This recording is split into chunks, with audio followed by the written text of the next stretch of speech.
Welcome students and my dear parents. JEE 2026 students and parents అందరికీ ఇదే last chance. మరొక chance మీ చేతిలో ఉండదు. మీకు వచ్చిన సీటు క్యాన్సిల్ అయినా అవ్వచ్చు, లేదు మీకు రావాల్సిన సీటు మీరు మిస్ చేసుకోనవచ్చు. ఎందుకు అనేది క్లారిటీగా చెప్తాను. దీన్ని చాలామంది సీరియస్గా తీసుకొని విషయం ఇది. కానీ దీని ఇంపాక్టు మీకు ఇప్పుడు కాదు, అడ్వాన్స్డ్ ఎగ్జామ్ అయిపోయి అన్ని ర్యాంక్స్ వచ్చేసి కౌన్సిలింగ్ స్టార్ట్ అయినప్పుడు తెలుస్తుంది. సో వీడియో చూసిన ప్రతి ఒక్కరూ వీడియో లైక్ చేసి తప్పకుండా షేర్ చేయండి. చాలామంది స్టూడెంట్స్ అండ్ పేరెంట్స్ ఈ ఇన్ఫర్మేషన్ మిస్ అవుతారు, వాళ్ళకి యూజ్ అవుతుంది.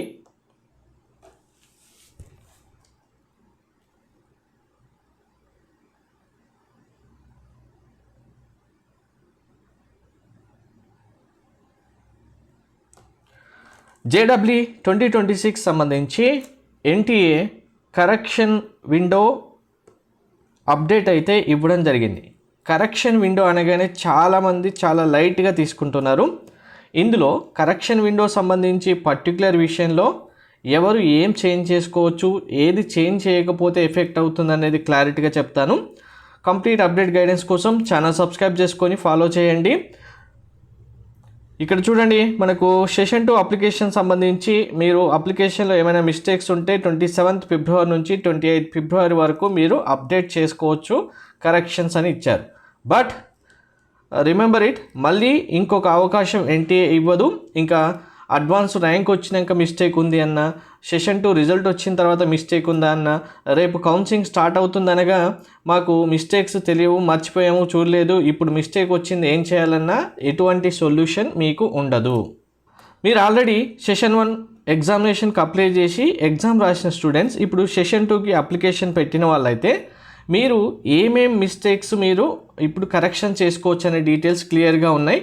ఫస్ట్ వన్, మీరు పేపర్ బీటెక్ పేపర్ 1 అని సెలెక్ట్ చేసి ఉంటారు, కావాలంటే పేపర్ 2 సెలెక్ట్ చేసుకోవచ్చు.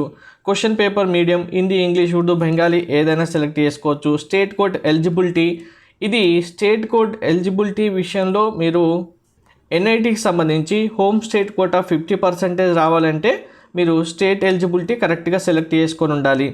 Examination cities as per the available options, examination cities మీరు ఆల్రెడీ సెలెక్ట్ చేశారు, మీకు ఏమైనా చేంజెస్ కావాలంటే మీ లాగిన్లో మీకు ఆప్షన్ ఉంది, అవైలబుల్ ఆప్షన్స్ ఉన్నాయి, చేసుకోవచ్చు అంటే మీరు మళ్ళీ చేంజ్ చేసుకోవచ్చు, లేదు అంటే అలానే ఉంటుంది. వెరీ ఇంపార్టెంట్, ఎడ్యుకేషన్ క్వాలిఫికేషన్ డీటెయిల్స్లో 10th అండ్ 12th క్లాస్ సంబంధించి more number of students details ఇచ్చేశారు.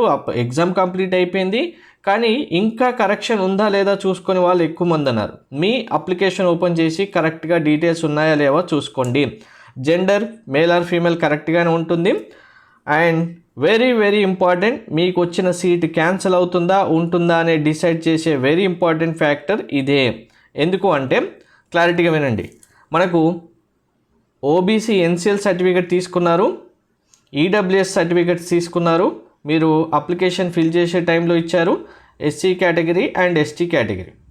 సో ఈ 4 కేటగిరీస్లో మీరు OBC సర్టిఫికేట్ వచ్చింది కాబట్టి ఇచ్చారు, EWS సర్టిఫికేట్ వచ్చింది కాబట్టి ఇచ్చారు. SC AT కేటగిరీ స్టూడెంట్స్ మీకు నలుగురికి ఇక్కడ ఎఫెక్టే ఉంది. ఫస్ట్ వినండి, మీరు స్టేట్లో SC ST అయితే సెంట్రల్లో కూడా SC STన కనుక్కోండి. Coming to OBC NCL and EWS, మీరు OBC NCL EWS తీసుకున్నారు, కానీ మీకు కౌన్సిలింగ్లో సీట్ వచ్చిన తర్వాత మళ్ళీ మీ సీట్ మీకు ఉండాలి అంటే, ఫస్ట్ రౌండ్లో సీట్ క్యాన్సిల్ కాకుండా ఉండాలంటే OBC and NCL and EWS certificate మళ్ళీ అప్లోడ్ చేయాలి. అప్లోడ్ చేయాలంటే ఆల్రెడీ తీసుకున్న ఓల్డ్ సర్టిఫికేట్ కాదు, న్యూ సర్టిఫికేట్. ఎప్పుడు 1 ఏప్రిల్ 2026 తర్వాత తీసుకున్న సర్టిఫికేట్ మాత్రమే మళ్ళీ వ్యాలిడ్ అవుతుంది. 1 ఏప్రిల్ 2026 తర్వాత ప్రతి ఒక్క స్టూడెంటు మీ OBC NCL certificate, EWS certificate న్యూగా తీసుకోవాలి, పాత వాటిని రిన్యువల్ చేయించండి. అలా చేస్తేనే మీకు కౌన్సిలింగ్లో సర్టిఫికేట్ యాక్సెప్ట్ చేస్తారు. నాకు ఆల్రెడీ లాస్ట్ ఇయర్ సర్టిఫికేట్ ఉంది కదా అదే ఇస్తాను అంటే నో, మీకు యాక్సెప్ట్ చేయరు. అలాగే కొంతమంది స్టూడెంట్స్ టైం అయిపోతుంది అప్లికేషన్కి అని చెప్పి సెషన్ 1 టైంలో OBC NCL కానీ EWS కానీ PW ఉన్నా కూడా PWD కూడా ఇవ్వని వాళ్ళు చాలామంది ఉన్నారు. మీకు కనుక మీ సర్టిఫికేట్ ఇప్పుడు వచ్చింది, మళ్ళీ మీకు ఏప్రిల్లో కూడా సర్టిఫికేట్ వస్తుందంటే కంపల్సరీగా మీ సర్టిఫికేట్, మీ కేటగిరీ అప్డేట్ చేసుకోండి. ఇదే లాస్ట్ ఛాన్స్, మరొక ఛాన్స్ ఎన్టీఏ ఇవ్వకపోవచ్చు. ఎందుకంటే 2024లో సెషన్ 2 ఎగ్జామ్ అయిపోయి రిజల్ట్ అనౌన్స్ చేసే ముందు కూడా ఆప్షన్ ఇచ్చింది. 2025లో మాత్రం డైరెక్ట్గా సెషన్ 2 అప్లికేషన్ తర్వాత ఇచ్చిన కరెక్షన్ విండోతోనే క్లోజ్ చేసింది. మళ్ళీ ఇంకా థర్డ్ ఆప్షన్ ఇవ్వలేదు. సో ఎన్టీఏ ప్రతి ఇయర్ చేంజ్ చేస్తుంది కాబట్టి, స్ట్రిక్ట్గానే రూల్స్ ఫాలో అవుతుంది కాబట్టి మీరు కూడా కరెక్షన్స్ అన్నీ వెరిఫై చేసుకోండి. అదే మీరు ఓన్లీ సెషన్ 2కి మాత్రమే అప్లై చేశారన్న స్టూడెంట్స్ అయితే ఈ చేంజెస్ మీరు చేయలేరు. మీకు కావాలనుకుంటే ఇందులో ఉన్న చేంజెస్ చేసుకోవచ్చు. మీరు చేంజెస్ చేసిన తర్వాత ఫీ అప్లికేబుల్ అయితే పేమెంట్ చేయాల్సి ఉంటుంది. ఫీ అప్లికేబుల్ లేదంటే పేమెంట్ చేయకుండా అప్డేట్ చేసుకుంటే సరిపోతుంది. సో ఎంతమంది స్టూడెంట్స్ ఏమేమి మిస్టేక్ చేశారు అనేది కామెంట్లో తప్పకుండా మెన్షన్ చేయండి. Thank you.